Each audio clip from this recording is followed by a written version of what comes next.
மாலை நேரத்து இளவெயில் வீட்டின் மொட்டை மாடியில் மென்மையாக விழுந்து கொண்டிருந்தது. ராணிக்கு இன்று தூக்கம் கண்ணை சொக்கவில்லை. வருடங்கள் எவ்வளவு வேகமாக ஓடிவிடுகின்றன.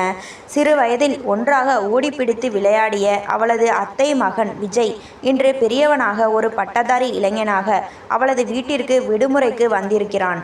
மாடியில் அவனுக்காக ஒதுக்கப்பட்டிருந்த அறையின் ஜன்னல் வழியாக நிலவொளி உள்ளே விழுந்து கொண்டிருந்தது. ராணி மெதுவாக அவன் அறைக்குள் நுழைந்தாள். விஜய் ஆழ்ந்த உறக்கத்தில் இருந்தான். அவனது முகத்தில் தெரிந்த அந்த அமைதி ராணியை ஏதோ செய்தது. சிறு வயதில் டாக்டர் விளையாட்டை விளையாடும் போது விஜய், உனக்கு காய்ச்சல், நான் தான் உன்னை குணப்படுத்துவேன் என்று அவன் கையை பிடித்து இழுத்த நினைவுகள் அவளுக்குள் புன்னகையை வரவழைத்தன. விளையாட்டாக அவன் கையை தொட போனாள். சட்டென விஜய் அவள் கையை பற்றி கொண்டான். ராணி, என்ன பண்ற இங்க? அவன் குரலில் தூக்க கலக்கம் இருந்தாலும் ஒரு கம்பீரம் இருந்தது. ராணி திடுக்கிட்டு போனாள். நீ தூங்கலையா? நான் சும்மா உன்னை வம்பு இழுக்கலாம்னு வந்தேன் என்று அவனை சீண்டினாள். விஜய் மெல்ல எழுந்து அமர்ந்தான். உன் குறும்புத்தனம் இன்னும் மாறவே இல்லை இல்ல? சிறு வயதில் நான் பயந்த சுபாவம்னு என்னை நீதான் எப்போது மிரட்டுவ. ஆனா இப்போ பாரு, உன் கையை நான் பிடிச்சிருக்கேன் என்று சிரித்தான். அவன் கண்கள் இப்போது முன்பை விட ஆழமாகவும் நேர்மையாகவும் இருப்பதை ராணி கவனித்தாள். அவனது தோற்றத்தில் தெரிந்த அந்த முதிர்ச்சி அவளை ஒரு நிமிடம் பிரமிக்க வைத்தது. விஜய், நிஜமாவே நீ ரொம்ப மாறிட்ட. சின்ன வயசுல ஒல்லியா பயந்தாங்கோழியா இருப்பியே, இப்போ ஒரு முழுமையான மனிதனா ரொம்ப அழகா வளர்ந்து நிற்கிற என்றால் உண்மையான பாராட்டுடன். விஜய் சற்று வெட்கப்பட்டு போனான். நீயும் தான் ராணி. அப்போ எப்போதும் அழுதுட்டே இருப்ப, இப்போ எவ்வளவு தைரியமாகவும் தேவதை மாதிரியும் இருக்க என்றான். அறைக்குள் ஒரு மென்மையான அமைதி நிலவியது. அந்த அமைதியில் பல வருட பிரிவின் ஏக்கமும் புது உறவின் ஆரம்பமும் கலந்திருந்தது. விஜய், உனக்கு யாரையாவது பிடிச்சிருக்கா? உன் மனசுல யாருக்காவது இடம் கொடுத்திருக்கியா என்று மெதுவாக கேட்டாள் ராணி. விஜய் அவளை உற்று பார்த்தான்.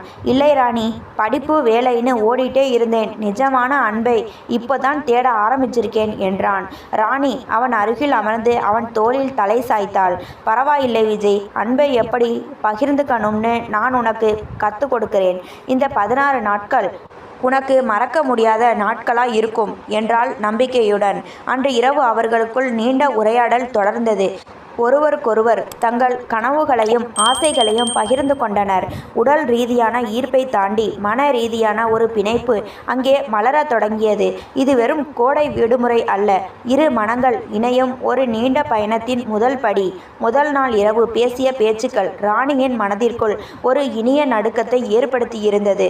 மறுநாள் காலை ஜன்னல் வழியாக வந்த சூரிய ஒளி அவள் முகத்தில் பட்டபோது ஒரு புதுவிதமான உற்சாகத்துடன் எழுந்தாள். விஜய் இன்னும் மாடியில் அவனது அறையிலேயே இருந்தான். காஃபி கோப்பையுடன் மெதுவாக மாடிக்கு சென்றாள் ராணி. விஜய் மொட்டை மாடி கைப்பிடி சுவரை பிடித்தபடி தூரத்தில் தெரியும் மலைகளை பார்த்து கொண்டிருந்தான். அவனது கண்கள் ஏதோ ஒரு ஆழமான சிந்தனையில் இருப்பதை ராணி கவனித்தாள். என்ன விஜய், விடியற் காலையிலேயே இயற்கை ரசனையா என்று சிரித்தபடி காஃபியை நீட்டினாள். விஜய் திரும்பி அவளை பார்த்து மெலிதாக புன்னகைத்தான். இல்லை ராணி, இந்த அமைதி எனக்கு ரொம்ப பிடிச்சிருக்கு. நகரத்தை இரைச்சல்ல தொலைஞ்சு போன நிம்மதி இங்கே கிடைக்குது. முக்கியமாக உன் கூட பேசும்போது இருக்கிற அந்த ஒரு பிணைப்பு, அது வேற எங்கேயும் கிடைக்கல. ராணி அவன் அருகில் நின்றாள். நேற்று ராத்திரி நீ ஒன்று சொன்னியே விஜய், அன்பை தேடிட்டு இருக்கேன்னு. நிஜமாவே உனக்கு யாரையும் பிடிக்கலையா? இல்லை உன்னை புரிஞ்சுக்க யாரும் இல்லையா? விஜய் ஒரு பெருமூச்சு விட்டான். உண்மையை சொல்லணும்னா ராணி, எனக்கு ஒரு தயக்கம் எப்போவுமே உண்டு. எல்லாரும் வெளிப்படையாக பழகுவாங்க, ஆனால் மனசுக்குள்ளே என்ன இருக்குன்னு சொல்ல மாட்டாங்க. ஆனால் நீ அப்படி இல்லை. சின்ன வயசில் எப்படி என் கையை பிடிச்சி வா விளையாடலாம்னு கூப்பிடுவியோ அதே நேர்மை இப்போ உன் பேச்சிலும் இருக்கு. ராணி அவன் கைகளை மெதுவாக பற்றினாள். விஜய், அன்பை வெளிப்படுத்துறதுல தப்பே இல்லை. நான் இப்போ ஒரு விஷயம் சொல்லட்டா? நீ இங்கே வந்ததுல இருந்து என் மனசில் ஒரு இனம் புரியாத சந்தோஷம் இருக்கு. ஒருவேளை இதுதான் காதலோட ஆரம்பமோன்னு கூட தோணுது. விஜய் திடுக்கிட்டு அவளை பார்த்தான். அவள் கண்களில் தெரிந்த உறுதி அவனை நெகிழ வைத்தது. ராணி, நான் ஒரு சாதாரண பையன். ஆனால் உனக்கு தெரியுமா, சின்ன வயசுல நீ எனக்கு கொடுத்த அந்த சின்ன பொம்மையை இன்னும் நான் பத்திரமா வச்சிருக்கேன். இதை சொல்லும்போது விஜயின் குரல் கம்மியது. அவன் தன் பையில் இருந்து ஒரு பழைய தேய்ந்து போன சிறிய பிளாஸ்டிக் பொம்மையை எடுத்தான். அதை பார்த்ததும் ராணிக்கு கண்கள் கலங்கியது. 10 வருடங்களுக்கு முன்னால் அவன் ஊருக்கு போகும்போது அவள் கொடுத்தது அது. இதை இன்னும் வச்சிருக்கியா விஜய்? இது வெறும் பொம்மை இல்லை ராணி, எனக்கு கிடைச்ச முதல் உண்மையான அன்பு. இதை சொல்லத்தான் நேற்று ராத்திரி தயங்கினேன். நீ என்னை வெறும் அத்தை மகனா மட்டும் பார்க்காம உனக்கானவனா பார்ப்பியா என்று மெதுவாக கேட்டான். ராணிக்கு வார்த்தைகள் வரவில்லை. அவன் கைகளை இறுக்கமாக பற்றி கொண்டாள். அவளது மௌனமே அவனுக்கு பதிலாக அமைந்தது. அந்த மாடி அறையில் வெயில் ஏற ஏற அவர்களுக்குள் இருந்த தயக்கங்கள் மறைந்து நெருக்கம் கூடியது. அன்று மதியம் முழுவதும் இருவரும் தங்களின் பழைய புகைப்படங்களை பார்த்தபடி ஒவ்வொரு புகைப்படத்திற்கு பின்னாலும் இருந்த கதைகளை பேசி சிரித்தனர். மாலை வேளையில் வீட்டின் கீழே அம்மா கூப்பிடும் சத்தம் கேட்டது. ராணி, விஜய், கீழே வாங்க, பலகாரம் செஞ்சு வச்சிருக்கேன். இருவரும் கீழே செல்ல எத்தனைக்கும் போது விஜய் ராணியை தடுத்து நிறுத்தி, ராணி, இந்த 16 நாளில் மீதி இருக்கிற நாட்கள் நம் வாழ்வோட பொற்காலமாக இருக்கணும். எதையும் மறைக்காம மனசு விட்டு பேசுவோம் என்றான். ராணி தலையசைத்தாள். மாலையில் அம்மா செய்திருந்த பலகாரங்களை சாப்பிடும்போது வீடே மகிழ்ச்சியில் நிறைந்திருந்தது. ராணியின் அப்பாவும் விஜயும் பழைய ஊர் கதைகளை பேசிக்கொண்டிருந்தனர். ராணி சமையலறைக்கும் ஹாலுக்கும் இடையில் ஓடிக்கொண்டிருந்தாலும் அவளது கண்கள் மட்டும் அவ்வப்போது விஜயை சந்தித்து ரகசிய புன்னகையை பரிமாறிக்கொண்டன. திடீரென்று விஜயின் போன் ஒலித்தது. திரையில் அப்பா என்று வந்ததை கண்டதும் விஜய் எழுந்து சென்று பேசினான். அவன் பேசிவிட்டு திரும்பி வந்தபோது அவன் முகத்தில் இருந்த அந்த தெளிவான புன்னகை மறைந்து ஒரு விதமான படபடப்பு தெரிந்தது. என்ன விஜய், மாமா என்ன சொன்னாங்க? ஏன் ஒரு மாதிரி இருக்க என்று ராணியின் அப்பா அக்கறையுடன் கேட்டார். விஜய் தயங்கி தயங்கி, அது அப்பா ஃபோன் பண்ணார் மாமா. நான் ஊருக்கு திரும்பின உடனே பக்கத்து ஊரில் ஒரு பெரிய இடத்து சம்பந்தம் வந்திருக்காம். பொண்ணு வீட்டில் இருந்து நாளைக்கு ஊருக்கு நேரில் வராங்களாம். என்னை உடனே கிளம்பி வர சொல்றார் என்றான் மெல்லிய குரலில். இந்த வார்த்தைகள் ராணியின் காதில் விழுந்ததும் அவளது கையில் இருந்த தட்டு நழுவி கீழே விழுந்தது. சமையலறையில் இருந்த அம்மா ஓடி வந்து, என்னடி ராணி, கையை சுட்டுக்கிட்டியா என்று பதறினாள். இல்லம்மா, கை தவறி விழுந்துடுச்சு என்று சமாளித்தாள் ராணி.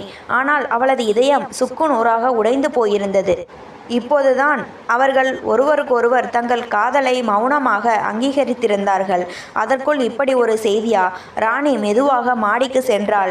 பின்னாடியே விஜயும் வந்தான். மொட்டை மாடியில் இருள் படர தொடங்கியிருந்தது. ராணி, தயவு செஞ்சு என்னை பாரு என்று விஜய் அவள் தோளை தொட்டான். ராணி கண்ணீருடன் திரும்பினாள். விஜய், இப்போ எதுக்கு இந்த கல்யாண பேச்சு? 16 நாள் இங்கே இருப்பேன்னு சொன்னேன். ஆனால் வந்த 3வது நாளே ஊருக்கு போகணும்னு சொல்கிறாங்க. அதுவும் பெண் பார்க்க. உனக்கு இதில் சம்மதமா? விஜய் அவளது கைகளை ஆதுரமாக பற்றி கொண்டான். ராணி, என் மேலே நம்பிக்கை வை. அப்பாவுக்கு நான் இன்னும் எதையும் சொல்லலை. இப்போ திடீர்னு சொன்னா அவர் தப்பாக நினைப்பார். ஆனால் நான் ஊருக்கு போனாலும் இந்த கல்யாணத்துக்கு சம்மதிக்க மாட்டேன். என் மனசில் நீ மட்டும்தான் இருக்க. ஆனால் உங்கள் அப்பா ரொம்ப கோபக்காரராச்சே விஜய். பெரிய இடத்துல சம்மந்தம்னா அவர் விடமாட்டாரே என்று ராணி விம்மினாள். அன்புக்கு முன்னாடி எந்த கோபமும் நிற்காது ராணி. நான் இங்கே வந்தது உன்னை மறுபடியும் பார்க்க மட்டுமில்லை, உன்னையே என் வாழ்க்கை துணையாக ஆக்கிக்கணும்னு ஒரு ஆசையில் தான் வந்தேன். அந்த பொம்மையை நான் இத்தனை வருஷம் பத்திரமா வச்சிருக்கேன்னா என் காதலும் அவ்வளவு உறுதியானது என்று அவன் உருக்கமாக சொன்னான். அவன் பேச்சில் இருந்த நேர்மை ராணிக்கு சற்று நிம்மதியை தந்தது. அப்போ நாளைக்கே கிளம்ப போறியா என்று கேட்டாள். இல்லை, நான் அப்பா கிட்ட பேசிட்டேன். இன்னும் 2 நாள் கழிச்சு வரேன். இப்போ போக முடியாதுன்னு சொல்லிட்டேன். இந்த 2 நாளில் நாம் ஒரு முடிவுக்கு வரணும் ராணி. நாம் 2 பேரும் நேசிக்கிற விஷயத்தை உங்ககிட்டையும் எங்ககிட்டையும் எப்படி சொல்லலாம்னு யோசிக்கணும் என்றான் விஜய். அந்த இரவு இருவருக்கும் உறக்கம் வரவில்லை. ஜன்னல் வழியாக நிலவை பார்த்தபடி தங்கள் காதலுக்கு வரப்போகும் சோதனையை எப்படி முறியடிப்பது என்று இருவரும் தனித்தனியாக சிந்தித்து கொண்டிருந்தனர். ஒரு புறம் குடும்ப கௌரவம், மறுபுறம் உண்மையான காதல். மறுநாள் காலை ராணிக்கு ஒரு அதிர்ச்சி காத்திருந்தது. விஜயின் அப்பா திடீரென்று ராணியின் வீட்டிற்கு நேரிலேயே வந்துவிட்டார். வீட்டு வாசலில் விஜயின் அப்பா சுந்தரம் மாமாவை கண்டதும் ராணிக்கு தூக்கி வாரி போட்டது. அவர் முகத்தில் எப்போதும் இருக்கும் அந்த இறுக்கம் இன்று இன்னும் அதிகமாக தெரிந்தது. வாப்பா சுந்தரம், என்ன சொல்லாம கொள்ளாம திடீர்னு வந்துட்ட என்று ராணியின் அப்பா ஆச்சரியத்துடன் வரவேற்றார். சுந்தரம் மாமா உள்ளே வந்து அமர்ந்தார். இல்லைங்க, விஜய் ஃபோனில் பேசும்போது இன்னும் 2 நாள் கழிச்சு வரேன்னு சொன்னான். ஆனால் அங்கே பொண்ணு வீட்டுக்காரங்க ரொம்ப அவசரப்படுத்துகிறாங்க. அதான் நான் நேரில் வந்து கூட்டிட்டு போகலாம்னு வந்தேன் என்றார் கராரான குரலில். விஜய் மாடியிலிருந்து இறங்கி வந்தான். அப்பாவை பார்த்ததும் அவன் முகம் வெளிரி போனது. அப்பா, நான் தான் சொன்னேனே, இங்கே மாமா கூட இன்னும் கொஞ்சம் நாள் இருக்கணும். கல்யாணம்னு. விஜய், இது உன் வாழ்க்கை சம்பந்தப்பட்ட விஷயம், பெரிய இடத்து சம்பந்தம். தேடி வரும்போது இப்படி மெத்தனமா இருக்கக்கூடாது. கிளம்பு, இன்னைக்கே ஊருக்கு போகணும் என்று சுந்தரம் மாமா கட்டளையிட்டார். ராணி சமையலறை மறைவில் நின்று இதை கேட்டுக்கொண்டிருந்தாள். அவள் கண்கள் கலங்கின. விஜயால் தன் தந்தையை எதிர்த்து பேச முடியாது என்பது அவளுக்கு தெரியும். சிறிது நேரத்தில் ராணியின் அம்மாவும் அப்பாவும் வெளியே சென்றிருந்த சமயம் பார்த்து விஜய் சமையலறைக்கு ஓடி வந்தான். ராணி தேம்பி தேம்பி அழுது கொண்டிருந்தாள். ராணி, அழாதே, அப்பா இப்படி வருவார்னு நான் எதிர்பார்க்கல. ஆனா நான் இப்போ கிளம்பினாலும் என் மனசு இங்கே தான் இருக்கும் என்று அவளது கைகளை பற்றினான். விஜய், உங்க அப்பா எவ்வளவு பிடிவாதக்காரர்னு உனக்கே தெரியும்.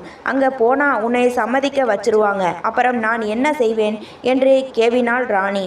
விஜய் அவள் முகத்தை நிமிர்த்தினான். என்னை நம்பு ராணி, நான் உன்னை நேசிக்கிறேன். அந்த பொண்ணை பார்க்க போனாலும் நான் அங்கே யாருக்கும் சம்மதம் சொல்ல மாட்டேன்.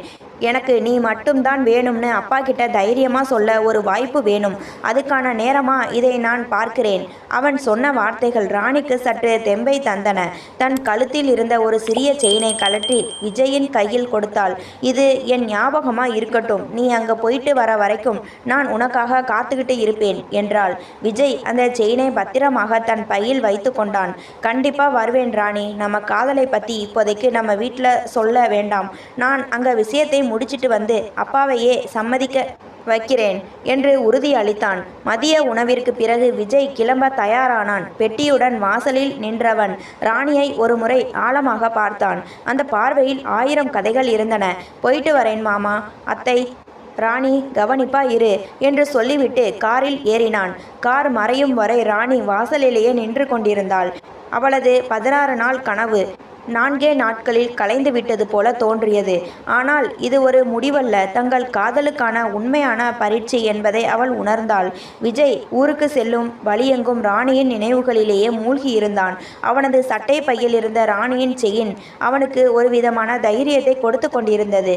ஆனால் அவன் வீட்டு வாசலில் கார் நின்றபோது தெரிந்த கூட்டம் அவனது இதய துடிப்பை அதிகமாக்கியது. வா விஜய், மாப்பிள்ளை வந்தாச்சு என்று உறவினர்கள் சிலர் குரல் கொடுத்தனர். வீட்டிற்குள் நுழைந்த விஜய்க்கு பெரிய அதிர்ச்சி காத்திருந்தது. அங்கே பெண் வீட்டார் ஏற்கனவே வந்திருந்தனர். பெண் பார்க்க செல்லும் படலம் நாளை என்று நினைத்திருந்த விஜய்க்கு அவர்கள் வீட்டிற்கே வந்தது பெரும் சங்கடத்தை கொடுத்தது. அவனுடைய அப்பா சுந்தரம், விஜய், இவங்க தான் சிவராமன் ஐயா, நம்ம ஊர்லேயே பெரிய தொழிலதிபர். இவரோட பொண்ணு நித்யாவை தான் உனக்காக பேசிட்டு இருக்கோம் என்று அறிமுகப்படுத்தினார். நித்யா பார்ப்பதற்கு அழகாகவும் நாகரிகமான பெண்ணாகவும் தெரிந்தாள். ஆனால் விஜயின் கண்களுக்கு ராணியின் அந்த சிறுபிள்ளைத்தனமான முகமும் அவளது உண்மையான அன்புமே தெரிந்தன. விஜயின் அம்மா ரகசியமாக அவனிடம் வந்து, விஜய், பொண்ணு ரொம்ப நல்ல குணமாம், அப்பாவுக்கு இந்த சம்பந்தத்தில் ரொம்ப விருப்பம், எதையும் யோசிக்காம சம்மதம் சொல்லிடு என்று கிசுகிசுத்தாள். விஜய் அமைதியாக இருந்தான். நித்யா கிட்ட நான் தனியாக கொஞ்சம் பேசலாமா என்று கேட்டான். இருவரும் தோட்டத்தில் தனியாக சந்தித்தனர். உங்களை பற்றி அப்பா நிறைய சொன்னார் விஜய், உங்களுக்கு பிடிச்சிருக்கா என்று நித்யா நேரடியாக கேட்டாள். விஜய் ஒரு நிமிடம் ராணியின் செயினை தொட்டு பார்த்து கொண்டான். நித்யா, நீங்கள் ரொம்ப நல்ல பொண்ணு. ஆனால் என் மனசில் ஏற்கனவே ஒருத்தவங்க இருக்காங்க. அவங்க தான் என் வாழ்க்கைன்னு நான் முடிவு செஞ்சிட்டேன். என் அப்பாவுக்காக நான் இங்கே வந்தேன். ஆனால் உங்களை ஏமாற்ற எனக்கு விருப்பம் இல்லை என்று உண்மையை உடைத்தான். நித்யா ஒரு நிமிடம் மௌனமாக இருந்தாள். உங்கள் நேர்மை எனக்கு பிடிச்சிருக்கு விஜய். ஆனால் உங்கள் அப்பாவுக்கு தெரிஞ்சா என்ன ஆகும்னு யோசிச்சிங்களா? அவர் இப்போவே கல்யாண தேதியை தீர்மானம் பண்ணலாம்னு பேசிட்டு இருக்கார் என்றாள் கவலையுடன். அதே சமயம் ராணியின் வீட்டில் நிலைமை மோசமாக இருந்தது. விஜய் ஊருக்கு போனது முதல் ராணி யாரிடமும் சரியாக பேசவில்லை. அன்று மாலை அவளது போனுக்கு விஜயிடமிருந்து ஒரு மெசேஜ் வந்தது.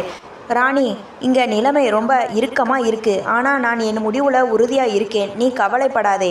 அந்த மெசேஜ் அவளுக்கு சற்று நிம்மதியை தந்தாலும் அடுத்த நிமிடம் விஜயின் அப்பா சுந்தரம் மாமாவிடமிருந்து ராணியின் அப்பாவுக்கு ஒரு ஃபோன் வந்தது.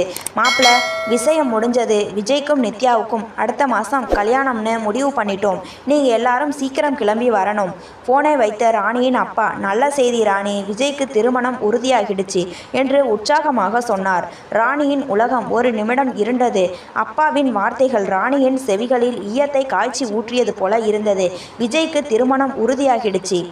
இந்த ஒரே ஒரு வாக்கியம் அவள் இத்தனை நாட்களாக கட்டியிருந்த கனவு கோட்டையை சரித்தது. விஜய் என்னிடம் ஒன்று சொல்லிவிட்டு அங்கே போய் சம்மதம் சொல்லிவிட்டாயா? உன் நேர்மை இவ்வளவுதானா? அவளது மனம் ஆத்திரத்திலும் வலியிலும் துடித்தது. அவன் அனுப்பிய மெசேஜை கூட அவளால் இப்போது நம்ப முடியவில்லை. மறுபுறம் விஜயின் வீட்டில் சுந்தரம் மாமா மிகவும் உற்சாகமாக இருந்தார். அவர் தன்னிச்சையாக எடுத்த முடிவை ஊர் முழுவதற்கும் அறிவித்து கொண்டிருந்தார். விஜய் தன் அறையில் முடங்கி கிடந்தான். நித்யாவிடம் தான் காதலிக்கும் விஷயத்தை சொல்லிவிட்டாலும் தன் தந்தையிடம் அதை எப்படி சொல்வது என்ற தயக்கம் அவனை பிணைத்திருந்தது. திடீரென்று விஜயின் போன் அடித்தது. பார்த்தால் ராணி. படபடப்புடன் எடுத்தான். விஜய், வாழ்த்துக்கள். பெரிய இடத்து சம்மந்தம் கிடைச்ச உடனே என்னை மறந்துட்டியே. அப்பா கிட்ட சம்மதம் சொல்லியாச்சா? ராணியின் குரல் அழுகையிலும் ஆத்திரத்திலும் நடுங்கியது. ராணி, சொல்றதை கேளு. நான் சம்மதம் சொல்லல. அப்பா அவராகவே எல்லார்கிட்டையும் சொல்லிட்டு இருக்கார். நான் நித்யா கிட்ட பேசிட்டேன். அவ புரிஞ்சுக்கிட்டா. யாரு புரிஞ்சுக்கிட்டா? என்ன விஜய், உங்க அப்பா எங்க வீட்டுக்கு ஃபோன் பண்ணி கல்யாணம் உறுதின்னு சொல்லிட்டார். உன் மேல வச்சிருந்த நம்பிக்கையால தான் என் கழுத்துல இருந்த செயினை உன்கிட்ட கொடுத்தேன். அதை திருப்பி அனுப்பிடு. எனக்கு அது வேண்டாம் என்று சொல்லிவிட்டு ராணி இணைப்பை துண்டித்தாள். விஜய் நிலை குலைந்து போனான். ராணியின் கோபம் நியாயமானதுதான். இனி மௌனமாக இருந்தால் காரியம் கைகூடாது என்று முடிவு செய்தான்.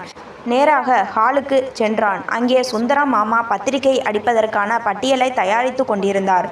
அப்பா, நான் உங்ககிட்ட ஒரு முக்கியமான விஷயம் பேசணும் என்றான் விஜய். அவர் நிமிர்ந்து பார்த்தார்.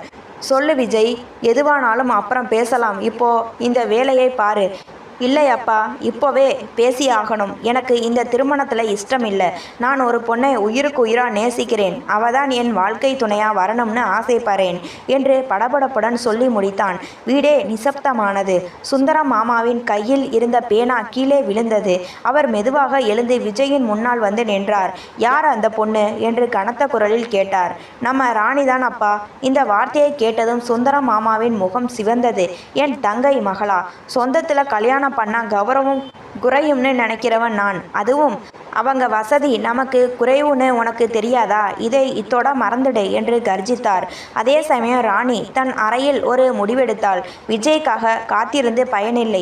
அவன் தன் தந்தையை எதிர்த்து நிற்க மாட்டான் என்று கருதியவள் தன் பெற்றோரிடம் சென்று ஒரு விஷயத்தை சொல்ல துணிந்தாள்.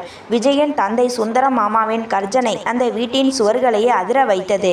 வசதி வாய்ப்பு இல்லாத இடத்துல போய் சம்பந்தம் வச்சுக்க சொல்றியா? அதுவும் நம்ம சொந்தத்தில்.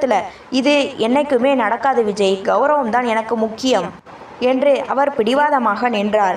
விஜய் தளரவில்லை. அப்பா, கௌரவம்ங்கிறது பணத்தில் இல்லை. நாம் மற்றவங்க மேலே வச்சிருக்கிற அன்புல தான் இருக்குது. ராணி என் அத்தை பொண்ணு மட்டும் இல்லை, அவள் தான் என் உயிர். அவள் இல்லாமல் என்னால் வேற ஒரு வாழ்க்கையை யோசிக்க கூட முடியாது என்றான்.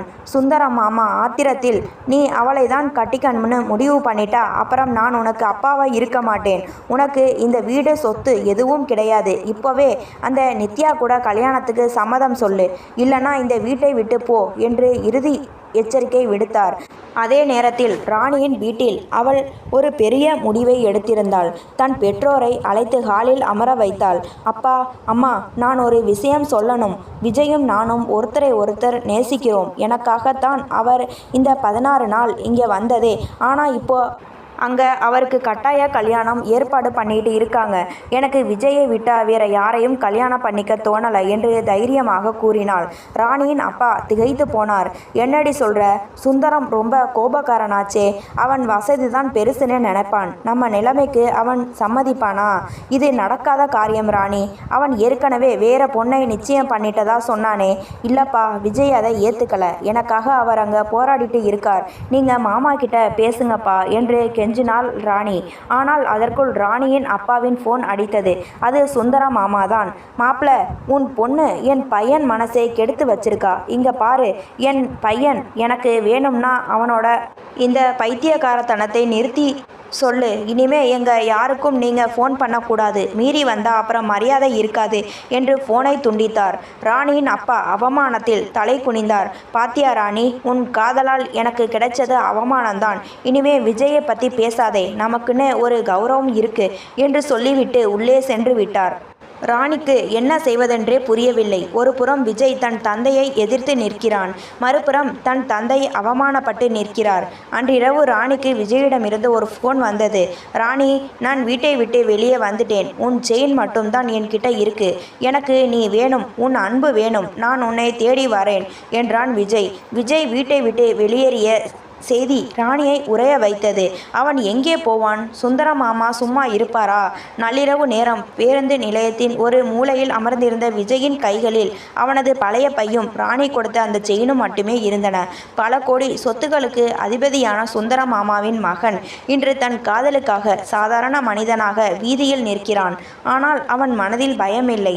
ராணியை சந்திக்கப் போகிறோம் என்ற அந்த ஒற்றை நம்பிக்கை அவனை வழி நடத்தியது. அடுத்த நாள் அதிகாலை ராணியின் வீட்டு வாசலில் ஒரு ஆட்டோ வந்து நின்றது. களைத்த முகத்துடன் இறங்கிய விஜயை கண்டதும் வாசலில் கோலம் போட்டு கொண்டிருந்த ராணி அதிர்ச்சியில் உறைந்து போனாள். விஜய், நீயா? என்ன இது, இப்படி வந்து நிற்கிற? ராணியின் குரல் பதற்றத்தில் நடுங்கியது.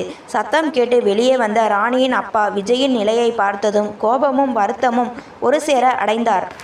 விஜய், என்ன காரியம் பண்ணிட்டு வந்திருக்க? உங்கள் அப்பா என்கிட்ட எவ்வளவு கேவலமாக பேசினார் தெரியுமா? இப்போ நீ இங்கே வந்திருக்கிறது தெரிஞ்சா அவர் சும்மா இருக்க மாட்டார். தயவு செஞ்சு கிளம்பு, போயிடு என்றார் கராராக. விஜய் அவர் காலில் விழுந்தான். மாமா, நான் கௌரவத்தையோ பணத்தையோ தேடி இங்கே வரல. எனக்கு ராணி மட்டும்தான் வேணும். எங்கள் அப்பாவுக்கு அன்பு தெரியாது, அவருக்கு பணம் தான் முக்கியம். ஆனால் எனக்கு அப்படி இல்லை. நான் உழைச்சி ராணியை காப்பாற்றுவேன். என்னை ஏற்றுக்கோங்க மாமா என்று கண்ணீர் மல்க கெஞ்சினான். ராணியின் அம்மா மனமுருகி போனாள். என்னங்க, பையன் பாவம், நமக்காகத்தானே எல்லாத்தையும் விட்டுட்டு வந்திருக்கான், உள்ளே வர சொல்லுங்க என்றாள். மனம் இலகினாலும் ராணியின் அப்பாவுக்கு சுந்தர மாமாவின் கோபம் தெரிந்திருந்தது. இருப்பினும் தன் மகளின் கண்ணீரையும் விஜயின் நேர்மையையும் பார்த்துவிட்டு, சரி உள்ளே வா, ஆனால் உன் அப்பாவுக்கு தெரிஞ்சா வர்ற விளைவுகளுக்கு நான் பொறுப்பில்லை என்று எச்சரித்து உள்ளே அழைத்தார். விஜய் உள்ளே சென்றதும் ராணி அவனுக்கு தண்ணீர் கொடுத்து அருகில் அமர்ந்தாள். விஜய், இது எவ்வளவு பெரிய ஆபத்துன்னு உனக்கு தெரியுமா? உங்கள் அப்பா தேடி வருவாரே என்றாள் கவலையுடன். விஜய் அவள் கையை பற்றி, வரட்டும் ராணி, நான் யாருக்கும் பயப்படலை. அந்த 16 நாள் விடுமுறை இப்போ நம் வாழ்க்கை பயணமாக மாறப்போகுது என்றான். ஆனால் அவர்கள் எதிர்பார்த்ததை விட சீக்கிரமே அந்த ஆபத்து வந்தது. சுந்தரம் மாமா அனுப்பிய ஆட்கள் விஜயை தேடி ராணியின் ஊருக்குள் நுழைந்து விட்டனர். விஜயின் போன் GPS மூலம் அவன் இருக்கும் இடத்தை கண்டுபிடித்து விட்டனர். திடீரென்று வீட்டின் முன்னால் 2 கார்கள் வந்து நின்றன. அதில் இருந்து இறங்கியது சுந்தர மாமா அல்ல, நித்யாவின் அப்பா சிவராமன். அவர் முகத்தில் ஒரு வஞ்சக சிரிப்பு இருந்தது. என்ன மாப்பிள்ள, இங்கே வந்து ஒளிஞ்சிக்கிட்டா எல்லாம் முடிஞ்சிடும்னு நினச்சிங்களா? சுந்தரம் தான் வரல, ஆனால் என் பொண்ணோட வாழ்க்கையை நீங்கள் சிதைக்கிறதை நான் விடமாட்டேன் என்று மிரட்டலாக சொன்னார். சிவராமனின் வருகை அந்த வீட்டின் அமைதியை சுக்குநூறாக உடைத்தது. அவர் வெறும் தொழிலதிபர் மட்டுமல்ல, அந்த பகுதியில் அரசியல் செல்வாக்கும் கொண்டவர். தன் மகளின் திருமணம் தடையாவதை அவர் ஒரு கௌரவ பிரச்சனையாக பார்த்தார். சிவராமன் ஐயா, நீங்கள் இங்கே எதுக்கு வந்தீங்க? இது எங்கள் குடும்ப விஷயம் என்று ராணியின் அப்பா தைரியத்தை வரவழைத்து கொண்டு கேட்டார். சிவராமன் ஏளனமாக சிரித்தார். குடும்ப விஷயமா? என் பொண்ணு நித்யாவுக்கு நிச்சயம் பண்ண மாப்பிள்ளை பாதியிலேயே ஓடி வந்து ஒரு ஏழை வீட்டு பொண்ணு பின்னாடி நிற்கிறது. ஊர் தெரிஞ்சா என் மானம் என்ன ஆகிறது? சுந்தரம் தான் பாசத்தில் பையனை தேடி வரல, ஆனால் நான் அப்படி இல்லை. விஜய், மரியாதையாக இப்போவே என் கூட கிளம்பி வந்து நித்யாவை தாலி கட்டணும், இல்லைனா என்ன பண்ணுவீங்க? விஜய் முன்னே வந்து நின்றான். நித்யா கிட்ட நான் எல்லாத்தையும் தெளிவாக சொல்லிட்டேன். அவளே என்னை புரிஞ்சுக்கிட்டா. ஆனால் நீங்கள் உங்கள் சுயநலத்துக்காக அவள் வாழ்க்கையை ஏன் வந்தாடுறீங்க? சிவராமன் ஆத்திரத்தில் தன் ஆட்களை பார்த்து சைகை செய்தார். அவர்கள் விஜயை வலுக்கட்டாயமாக இழுக்க முயன்றனர். ராணி குறுக்கே வந்து தடுத்தாள். வேண்டாம், விட்டுடுங்க அவரை. யாரோட சம்மந்தமும் இல்லாமல் எப்படி ஒரு கல்யாணம் நடக்கும்? இது அநியாயம் என்று கத்தினாள் ராணி. சிவராமன் ராணியை பார்த்து முறைத்தார். நீதானே அந்த பொண்ணு, நீ மட்டும் இல்லாமல் இருந்தா என் பொண்ணு வாழ்க்கை சிறப்பாக இருந்திருக்கும் என்று அவளை தள்ள முயன்ற போது ஒரு கார் வந்து நின்றது. அனைவரும் ஆச்சரியப்படும் வகையில் காரில் இருந்து இறங்கியது நித்யா. அப்பா, நிறுத்துங்க என்று ஓடி வந்தாள் நித்யா. சிவராமன் திகைத்தார். நித்யா, நீ எதுக்கு இங்கே வந்த? நான் உனக்காகத்தானே இதெல்லாம் பண்ணுறேன். நித்யா தன் தந்தையின் கண்களை நேராக பார்த்து கூறினாள். இல்லப்பா, இது எனக்காக இல்லை, உங்கள் கௌரவத்துக்காக. விஜய் நேசிக்கிறது ராணியைத்தான். கட்டாயப்படுத்தி அவர் கழுத்தில் நான் தாலி கட்டிக்கிட்டா என் வாழ்க்கை நரகமாக தான் இருக்கும். ஒருத்தரோட மனசை திருடி எனக்கு ஒரு வாழ்க்கை வேண்டாம்ப்பா. நித்யா ராணியின் கைகளை பற்றி கொண்டாள். ராணி, சாரி, எங்கள் அப்பாவால் உங்களுக்கு தொந்தரவு வந்திருக்க கூடாது. விஜய் உங்களை எவ்வளவு நேசிக்கிறாருன்னு எனக்கு தெரியும். அவரோட நேர்மை தான் என்னை தூண்டி இங்கே வர வச்சது. சிவராமன் தன் மகளின் பேச்சால் நிலை குலைந்தார். ஆனால் அதே சமயம் சுந்தரம் மாமாவிடம் இருந்து அவருக்கு ஒரு ஃபோன் வந்தது. சிவராமன், அங்கே என்ன நடக்குது? விஜயை இழுத்துட்டு வான்னு சொன்னா உன் பொண்ணு அங்கே போயிருக்காளா? சுந்தரம் மாமாவின் குரல் ஃபோனில் கத்தியது. நித்யா ஃபோனை பிடுங்கி, மாமா, இனிமே விஜயை யாரும் தொந்தரவு பண்ணக்கூடாது. அவர் ராணி கூடத்தான் இருப்பார். உங்கள் கௌரவத்துக்காக ஒரு உயிரை கொல்லாதீங்க என்று சொல்லிவிட்டு ஃபோனை அணைத்தாள். சிவராமன் தன் மகளின் உறுதியை கண்டு அமைதியானார். சரி நித்யா, நீ சொன்னதுக்காக நான் இப்போ கிளம்புறேன். ஆனால் சுந்தரம் சும்மா இருக்க மாட்டார். அவர் என்ன செய்ய போறாரோ எனக்கு தெரியாது என்று சொல்லிவிட்டு தன் ஆட்களுடன் கிளம்பினார். அவர்கள் சென்றதும் ஒரு நிமிடம் நிசப்தம் நிலவியது. விஜய் நித்யாவுக்கு நன்றி சொன்னான். ஆனால் ராணியின் மனதிற்குள் ஒரு பெரிய பயம் இருந்தது. சுந்தரம் மாமா இவ்வளவு எளிதாக விடுவாரா? நித்யா கிளம்பி சென்ற பிறகு அந்த வீட்டின் சூழல் சற்றே நிம்மதியடைந்தாலும் விஜயின் மனது மட்டும் ஏனோ திக் திக் என்று அடித்து கொண்டது. தன் தந்தையை அவனுக்கு நன்றாக தெரியும். அவர் ஒரு முறை ஒரு விஷயத்தை கௌரவ பிரச்சனையாக எடுத்துக்கொண்டால் அதில் ஜெயிக்காமல் விடமாட்டார். விஜய், கவலைப்படாதே. இப்போதைக்கு நித்யா பேசி அவங்க அப்பாவை கூட்டிட்டு போயிட்டா. இனியாவது எல்லாம் நல்லபடியாக நடக்கும் என்று ராணி அவனுக்கு ஆறுதல் சொன்னாள். ஆனால் மறுநாள் காலை ராணியின் வீட்டின் முன் ஒரு பெரிய போலீஸ் ஜீப் வந்து நின்றது. அதிர்ச்சியுடன் அனைவரும் வெளியே வந்தனர். ஜீப்பிலிருந்து இறங்கிய இன்ஸ்பெக்டர் நேராக விஜயின் முன்னால் வந்து நின்றார். விஜய், நீதானே? உன் மேலே உங்கள் அப்பா ஒரு புகார் கொடுத்திருக்கார். நீ உன் வீட்டில் இருந்து பல லட்சம் ரூபாய் மதிப்பிலான நகைகளையும் பணத்தையும் திருடிட்டு வந்ததா அவர் சொல்லி இருக்கார். அதோட உன்னை இந்த குடும்பம் கடத்திட்டு வந்து மிரட்டுறதா ஒரு கேஸ் ஃபைல் ஆயிருக்கு என்றார் இன்ஸ்பெக்டர். என்னது, திருட்டா? கடத்தலா? இது பச்சை பொய் சார். நான் என் துணிமணிகளை தவிர எதையும் எடுத்துட்டு வரல என்று விஜய் பதறினான். ராணியின் அப்பா முன்னே வந்தார். சார், இது குடும்ப தகராறு. அந்த பையன் என் தங்கை மகன்தான். அவன் விருப்பப்பட்டு தான் இங்கே வந்திருக்கான் என்றார். அதையெல்லாம் ஸ்டேஷனில் வந்து சொல்லுங்க. இப்போதைக்கு விஜயை நாங்கள் அரெஸ்ட் பண்ணி கூட்டிட்டு போகணும். இவரை தூண்டி விட்டதா உங்கள் மேலேயும் விசாரணை இருக்கு என்று இன்ஸ்பெக்டர் கராராக சொன்னார். ராணி அழுது கொண்டே விஜயின் கையை பற்றினாள். விஜய், இது மாமாவோட சதி. உன்னை எப்படியாவது பிரிச்சு அங்கே கூட்டிட்டு போக பார்க்கிறார். போகாதீங்க விஜய். விஜய் அவள் கண்களை துடைத்தான். ராணி, நான் தப்பு பண்ணலன்னு எனக்கு தெரியும். உண்மையை நிரூபிச்சுட்டு நான் கண்டிப்பாக திரும்பி வருவேன். அது வரைக்கும் நீ தைரியமாக இரு என்று சொல்லிவிட்டு போலீஸ் வாகனத்தில் ஏறினான். விஜய் காவல் நிலையத்திற்கு அழைத்து செல்லப்பட்டான். அங்கே சுந்தரம் மாமா ஏற்கனவே அமர்ந்திருந்தார். அவர் முகம் கல்லை போல இறுகி இருந்தது. விஜய், இப்போதாவது உன் பிடிவாதத்தை விடு. அந்த நித்யா கூட கல்யாணத்துக்கு சம்மதம்னு ஒரு கையெழுத்து போடு. நான் இப்போவே இந்த கேஸை வாபஸ் வாங்கிறேன். இல்லைனா நீயும் அந்த ராணி குடும்பமும் ஜெயிலில் தான் இருக்கணும். யோசிச்சு பாரு. அந்த ஏழை குடும்பம் இதையெல்லாம் தாங்குமா என்று மிரட்டினார் சுந்தரம் மாமா. விஜய் தன் தந்தையை அருவருப்புடன் பார்த்தான். அப்பா, ஒரு பையனோட வாழ்க்கையை சிதைக்க திருட்டு பட்டம் கற்ற நீங்க இனிமே எனக்கு அப்பாவே இல்லை. நான் ஜெயிலுக்கே போறேன். ஆனால் என் காதலை காட்டி கொடுக்க மாட்டேன் என்றான் உறுதியாக. இதற்கிடையில் ராணி சும்மா இருக்கவில்லை. நித்யாவுக்கு ஃபோன் செய்து நடந்த விபரங்களை சொன்னாள். நித்யா உடனே தன் செல்வாக்கை பயன்படுத்தி ஒரு வழக்கறிஞரை அனுப்பி வைத்தாள். சுந்தரம் மாமா எதிர்பார்த்தது போல விஜய் பணியவில்லை. மாறாக இந்த சம்பவம் ஊர் முழுவதும் பரவி சுந்தரம் மாமாவின் கௌரவத்திற்கே ஒரு கரையாக மாறத் தொடங்கியது. காவல் நிலையத்தின் இரும்பு கம்பிகளுக்கு பின்னால் விஜய் நின்றிருந்தாலும் அவன் முகத்தில் ஒரு தெளிவு இருந்தது. ஆனால் சுந்தரம் மாமா வெளியே நின்று தன் அதிகாரத்தை பயன்படுத்தி கொண்டிருந்தார். அந்த பகுதியின் செல்வாக்கு மிக்க மனிதர் என்பதால் போலீசார் அவர் சொல்வதை கேட்க வேண்டிய கட்டாயத்தில் இருந்தனர். விஜய், இன்னும் நேரம் இருக்கு. உன் பிடிவாதத்தால் அந்த அப்பாவி ராணி குடும்பத்தை நடு தெருவுக்கு கொண்டு வராத என்று சுந்தரம் மாமா மீண்டும் எச்சரித்தார். அதே சமயம் ராணி மற்றும் நித்யா இருவரும் காவல் நிலையத்திற்கு வந்து சேர்ந்தனர். நித்யாவுடன் வந்திருந்த மூத்த வழக்கறிஞர் இன்ஸ்பெக்டரிடம் சில ஆதாரங்களை நீட்டினார். இன்ஸ்பெக்டர் சார், விஜய் அவர் வீட்டிலிருந்து கிளம்பும்போது எந்த பணத்தையும் நகையையும் எடுக்கவில்லை என்பதற்கு ஆதாரம் இதோ. அவர் தன் நண்பனிடம் அப்போதுதான் வாங்கிய சிறிய தொகையை மட்டுமே வைத்திருந்தார். மேலும் சுந்தரம் அவர்கள் தன் மகனை மிரட்டுவதை விஜய் தனது போனில் பதிவு செய்து வைத்துள்ளார் என்று வாதாடினார் வழக்கறிஞர். சுந்தரம் மாமா திடுக்கிட்டார். விஜய் இவ்வளவு முன்னேற்பாடாக இருப்பான் என்று அவர் எதிர்பார்க்கவில்லை. நித்யா தன் தந்தை சிவராமனை அங்கு அழைத்து வந்திருந்தாள். சிவராமன் இப்போது சுந்தரம் மாமாவின் பக்கம் இல்லை. சுந்தரம், நிறுத்து இந்த நாடகத்தை.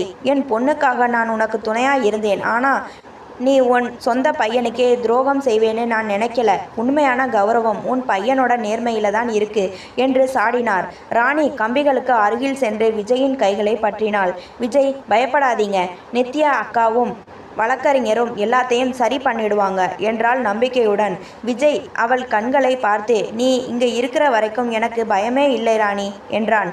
வழக்கறிஞரின் அழுத்தத்தாலும் சிவராமனின் தலையீட்டாலும் இன்ஸ்பெக்டர் சுந்தரம் மாமாவிடம் பேசினார்.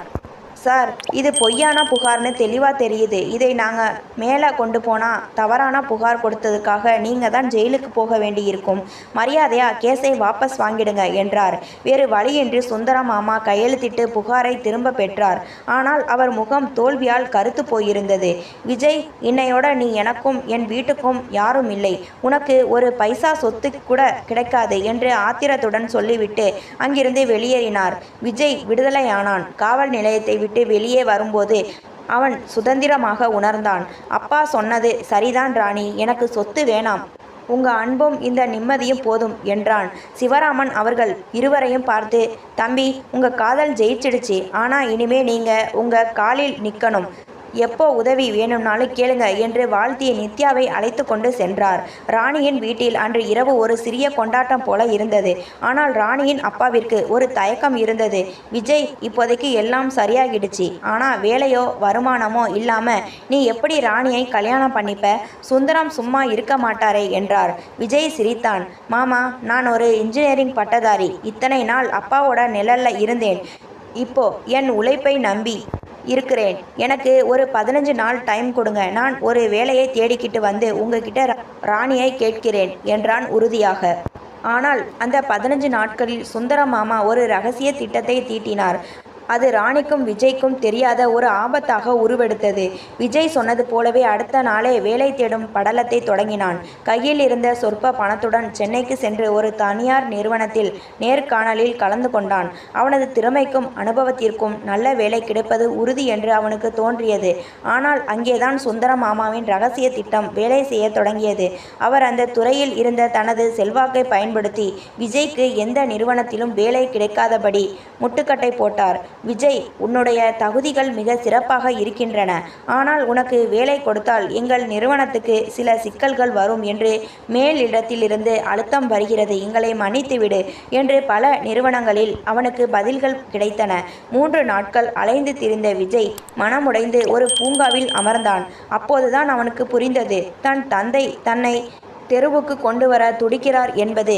அதே சமயம் ராணியின் ஊரில் ஒரு புதிய சிக்கல் முளைத்தது. ராணியின் அப்பா வேலை பார்க்கும் கூட்டுறவு சங்கத்தில் ஏதோ ஒரு கணக்கு வழக்கை காட்டி அவரை பணியிடை நீக்கம் செய்ய வைத்திருந்தார் சுந்தரம் மாமா. பார்த்தியா ராணி, அந்த பையனை வீட்டுக்குள்ள சேர்த்ததுக்கு நாம அனுபவிக்கிற கஷ்டத்தை பாரு.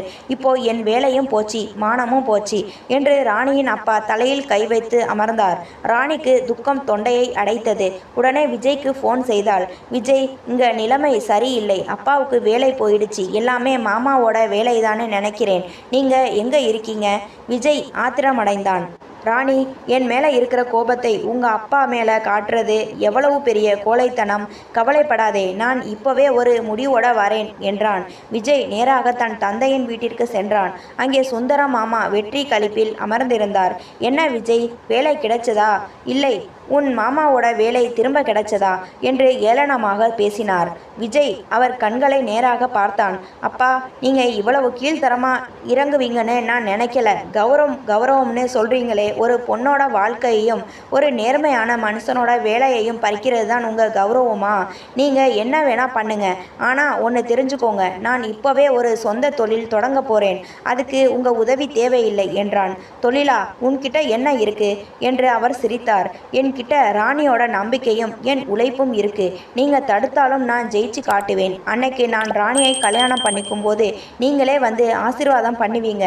இது என் மேலே சத்தியம் என்று சவால் விட்டு வெளியேறினான். விஜய் ராணியின் வீட்டிற்கு திரும்பினான். மாமா, நீங்கள் கவலைப்படாதீங்க, நான் ஒரு ஐடியா வச்சிருக்கேன். நம்ம கிராமத்தில் இருக்கிற தரிசு நிலத்தில் இயற்கை விவசாயம் செஞ்சு அதை நேரடியாக நகரங்களுக்கு விற்பனை செய்யலாம். என்கிட்ட அதுக்கான டெக்னிக்கல் பிளான் இருக்கு என்றான். ராணி அவன் கைகளை பற்றி கொண்டாள். விஜய், நாம 2 பேரும் சேர்ந்து உழைப்போம், நமக்கான வழியை நாமளே உருவாக்குவோம் என்றாள். அடுத்த சில நாட்களில் விஜய் மற்றும் ராணி இருவரும் இணைந்து அந்த தரிசு நிலத்தை செப்பனிடத் தொடங்கினர். 16 நாட்களில் இன்பமாக கழிக்க வந்த விஜய் இப்போது வாழ்வாதாரத்திற்காக மண்ணில் இறங்கி போராடத் தொடங்கினான். நகரத்து சொகுசு வாழ்க்கையில் வளர்ந்த விஜய் இப்போது கையில் மண்வெட்டி பிடித்து தரிசு நிலத்தை சீரமைப்பதை பார்த்து அந்த ஊரே ஆச்சரியப்பட்டது. ராணி அவனுக்கு துணையாக விதைகளை தேர்வு செய்வதும் தண்ணீர் பாய்ச்சுவதும் என அந்த தரிசு நிலம் ஒரு போர்க்களமாக மாறி இருந்தது. விஜய், உன்னால இதெல்லாம் முடியுமா? வெயில் ரொம்ப அதிகமாக இருக்கு, கொஞ்சம் ஓய்வு எடு என்று ராணி கவலையுடன் சொன்னாள். விஜய் வியர்வையை துடைத்தபடி சிரித்தான். இல்லை ராணி, இந்த வியர்வை எனக்கு ஒரு புது தெம்பை கொடுக்குது. இத்தனை நாள் ஏசி அறையில் உட்கார்ந்து நான் பார்த்த வேலைக்கும் இப்போ இந்த மண்ணுக்கும் இடையில ஒரு பெரிய வித்தியாசம் இருக்கு.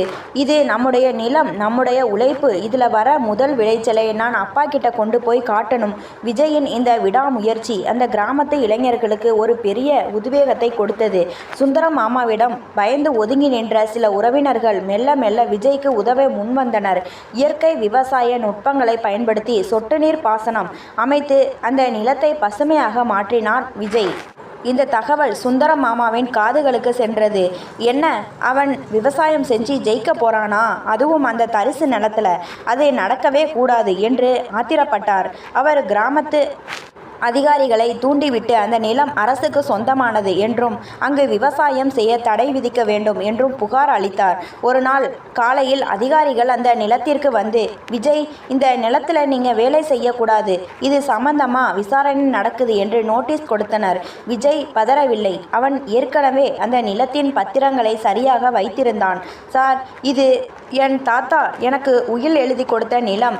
இதுக்கான வரியை நான் முறையாக கட்டிட்டு வரேன். யாருடைய தூண்டுதலோட நீங்கள் இங்கே வந்திருக்கீங்கன்னு எனக்கு தெரியும் என்று ஆதாரங்களை நீட்டினான். அதிகாரிகள் அமைதியாகி அங்கிருந்து கிளம்பினர். சுந்தரம் மாமாவின் அடுத்த முயற்சியும் தோல்வியடைந்தது. அன்று மாலை முதல் விளைச்சலாக சில காய்கறிகள் அறுவடைக்கு தயாராக இருந்தன. ராணி அதை பறித்து ஒரு கூடையில் அடுக்கினாள். விஜய், பாருங்க நம்ம உழைப்போட பலன் என்று கண்களில் நீர் மல்க காட்டினாள். ராணி, இதை நாம இன்னைக்கு சந்தையில் விற்க போறதில்லை. இதோட சுவை என்னன்னு ஒருத்தருக்கு புரிய வைக்கணும் என்றான் விஜய் ஒரு ரகசிய புன்னகையுடன். அன்று இரவு விஜய் ஒரு கூடை காய்கறிகளுடன் தன் தந்தை வீட்டின் முன் நின்றான்.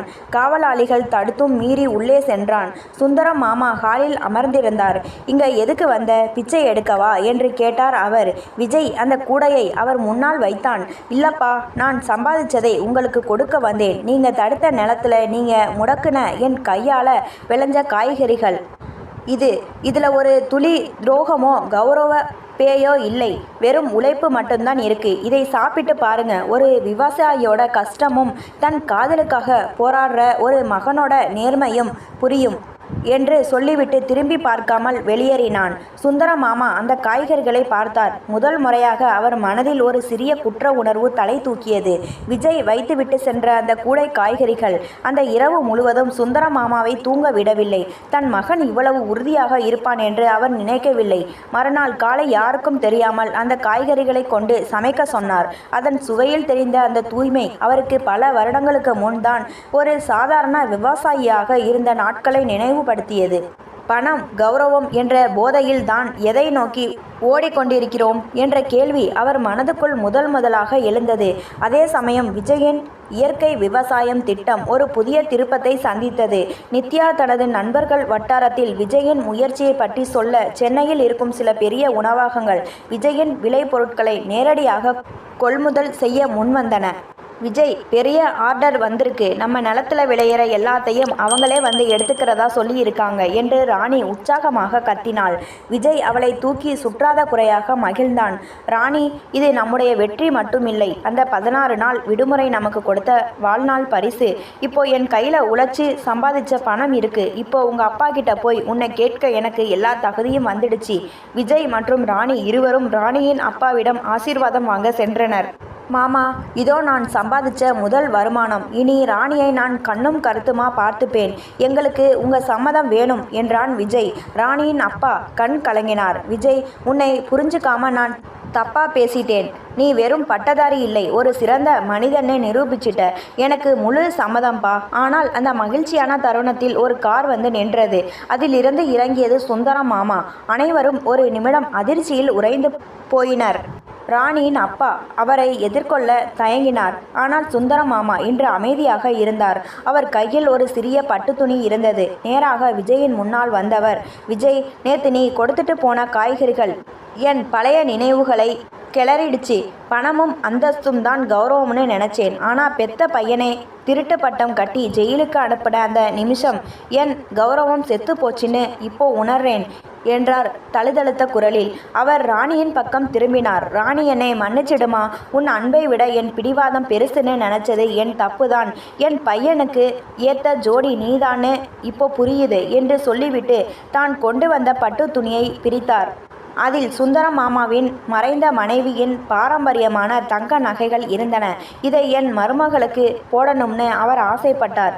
அந்த தகுதி உனக்கு மட்டும்தான் இருக்கு என்று ராணியின் கையில் கொடுத்தார். விஜய் தன் தந்தையை கைப்பிடித்து கொண்டான். அப்பா, சொத்து பத்தி எதுவும் வேண்டாம்ப்பா, உங்க ஆசீர்வாதம் போதும் என்று அழுதான்.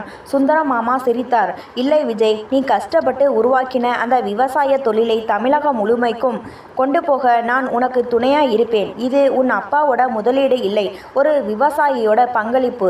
அன்று மாலை அந்த கிராமமே விழாக்கோலம் பூண்டது. பிரிக்க நினைத்த கைகள் இப்போது இணைந்தே நின்றன. அந்த கிராமமே இதுவரை கண்டிராத ஒரு திருவிழாவிற்கு தயாராகி கொண்டிருந்தது. ராணி மற்றும் விஜயின் திருமணத்தை முன்னின்று நடத்த சுந்தரம் மாமா எடுத்த முடிவு ஊர் மக்கள் அனைவரையும் நெகிழ வைத்தது. கௌரவ பிடிவாதம் கலைந்து பாசம் மேலோங்கிய அந்த வீட்டில் இப்போது மங்கள இசையும் சிரிப்பொலியும் நிறைந்திருந்தது. நித்யாவும் அவளது தந்தை சிவராமனும் திருமணத்திற்கு முதல் ஆளாக வந்திருந்தனர். ராணி, இப்போ சந்தோஷம்தானே? உங்க காதல் ஜெயிச்சதுல எனக்கும் ரொம்ப பெருமை என்று நித்யா ராணியை கட்டிப்பிடித்து வாழ்த்தினாள். திருமண மேடையில் மணமக்களாக அமர்ந்திருந்த ராணியையும் விஜயையும் பார்க்கையில் அந்த 16 நாட்களுக்கு முன்பு தொடங்கிய பயணம் எவ்வளவு பெரிய மாற்றத்தை கொண்டு வந்திருக்கிறது என்பது புரிந்தது. வெறும் ஈர்ப்பாக தொடங்கிய அந்த உறவு இன்று ஒருவரை ஒருவர் விட்டு கொடுக்காத ஆழமான காதலாகவும் சமூகத்திற்கு உத்வேகம் தரும் உழைப்பாகவும் மாறியிருந்தது. மாங்கல்ய தாரணம் நடைபெறும் அந்த புனிதமான வேளையில் சுந்தரம் மாமா ராணியின் தந்தை கையை பிடித்து கொண்டார். மாப்பிள்ள, என்னை மன்னிச்சிடுங்க. நம்ம சொந்தத்தில் வந்த இந்த வைரத்தை நான் அடையாளம் தெரியாமல் ஒதுக்கிட்டேன் என்று தழுத்தழுக்க கூறினார். ராணியின் தந்தை புன்னகையுடன், அதையெல்லாம் மறந்தாச்சு சுந்தரம், இப்போ இவங்க 2 பேரும் நல்லா இருந்தா அதுவே போதும் என்றார். கெட்டி மேளம் முழங்க விஜய் ராணியின் கழுத்தில் தாலி கட்டினான். அந்த நொடி அவர்கள் இருவருக்கும் அந்த பழைய நிலவொளி அறை ராணி கொடுத்த அந்த செயின், மண்ணில் இறங்கி போராடிய நாட்கள் என அனைத்தும் ஒரு கனவு போல தோன்றி மறைந்தன. திருமணம் முடிந்து மாலையில் இருவரும் தங்கள் உழைப்பால் உருவான அந்த பசுமையான விளை நிலத்திற்கு சென்றனர். அங்கே ஒரு சிறிய கல்வெட்டு வைக்கப்பட்டிருந்தது. அன்பும் உழைப்பும் இணைந்தால் தரிசு நிலமும் சொர்க்கமாகும். விஜய் ராணியின் கைகளை பற்றி கொண்டான். ராணி, இந்த 16 நாள் விடுமுறை முடிஞ்சிடுச்சுன்னு அன்னைக்கு வருத்தப்பட்டேன். ஆனால் அந்த பிரிவு தான் இன்னைக்கு நம்மை இவ்வளவு தூரம் கொண்டு வந்திருக்கு. இனி நம்முடைய வாழ்க்கை ஒரு நீண்ட பயணம். அதில் இதே காதலும் தைரியமும் நமக்கு துணையாக இருக்கும் என்றான். ராணி அவன் தோளில் தலை சாய்த்தாள். விஜய், கஷ்டங்கள் வரும்போது தான் நம்முடைய அன்போட பலம் என்னன்னு தெரிஞ்சது. இனி நாம் மட்டும் இல்லை, நம்ம ஊருக்கே முன்மாதிரியாக இருப்போம் என்றால் நம்பிக்கையுடன். சூரியன் மறைந்து அந்த நிலத்தின் மீது செந்நிற ஒளி படர ஒரு புதிய விடியலை நோக்கி அந்த ஜோடி தங்கள் வாழ்வை தொடங்கினர். பிரிவுகளும் சோதனைகளும் கடந்த பின் அவர்கள் அறுவடை செய்த அந்த அன்பு காலத்திற்கும் நிலைத்திருக்கும் ஒரு காவியமாக மாறியது. இது போன்ற கதைகளை தொடர்ச்சியாக கேட்க லைக் பண்ணுங்கள், ஷேர் பண்ணுங்கள், கமெண்ட் பண்ணுங்கள், மறந்து விடாமல் சப்ஸ்கிரைப் பண்ணுங்கள்.